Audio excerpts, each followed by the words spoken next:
Roma mta upu se fululima o le tala i le ngaluenga Paulo. O i tātou o e malolosi, ia tātou fiso soani le vai o e ua le lava e tatawai. Ai awane i whaafia o lantou lava loto. Awa ia taitasi o i tātou ma whaafia i le lante tua oi. Ina ia le iai o ia, e whaamawhanawhana i nai.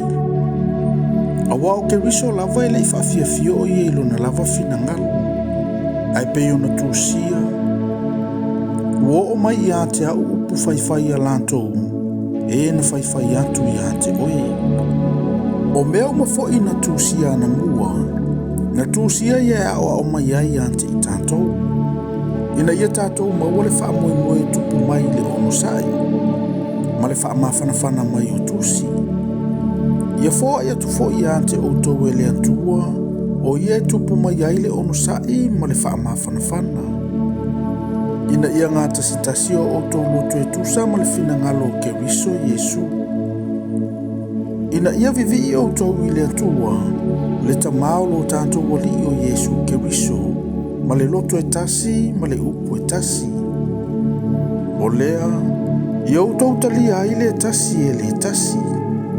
Whapeo ke riso foi ona talia o i tātou, e o aile vi inga i le atua. O te whai atu foi, ua avea Yesu ke riso ma au na o le peritomenga, o na o le whaamaoni o le atua, ina ia whaamawina i mea na fola ina i tupunga. Ina ia vivi i fo inu ese i le atua o na o le alofa.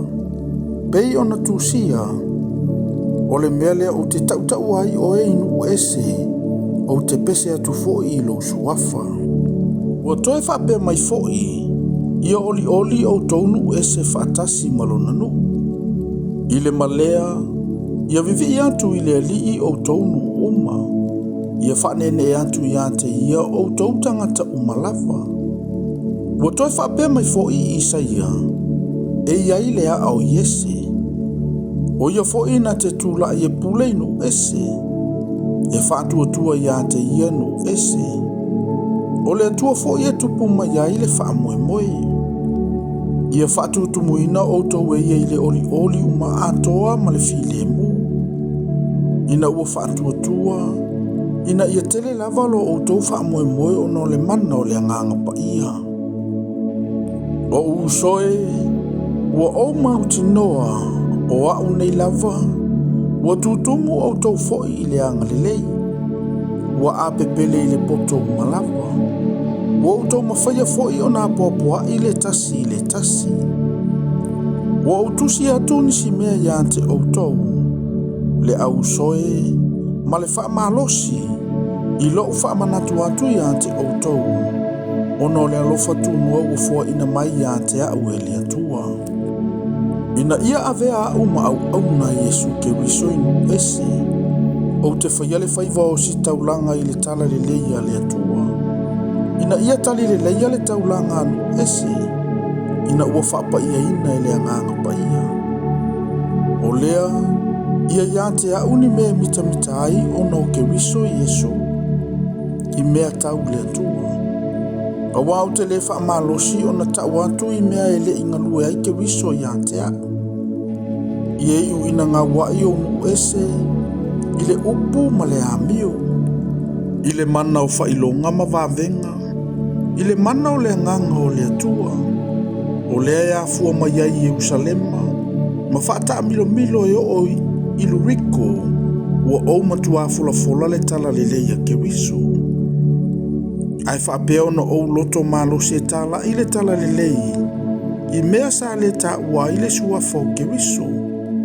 Ina ne o watia e lunga o le whaavai o se tasi tangata. Ai peitai, e whaapei o na tūsia.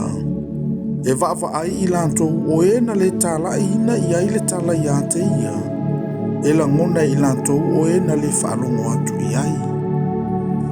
O lea fo i e tele mea sa le mawhai ai i ante au o na aru atu i ante o tou. A o le nei, o le aise toe mea o te whai ai nei nu.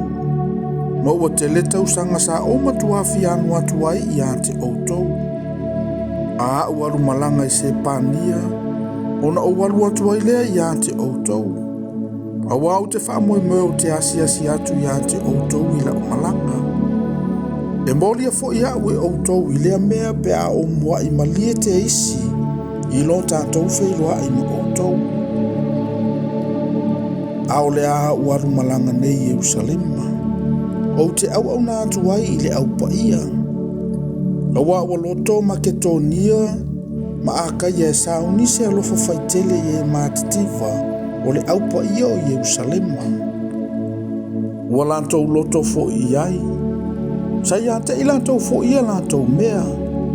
A wa a fai ua molia inu ese I lantou a lantou mea I la leanganga. E tatau ina lantou fai se taulanga ia te ilantou I mea le tino. O le nei, pea o faa uma le nei mea.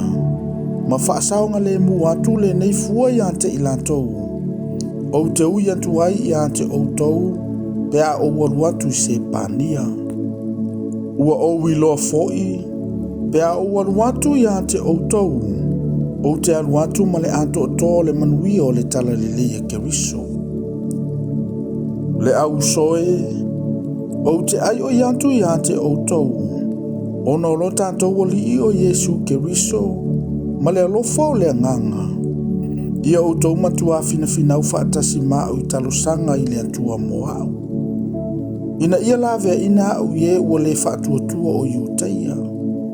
Ia tali le leia fo ia le aupa ia la ufe au I Jerusalema.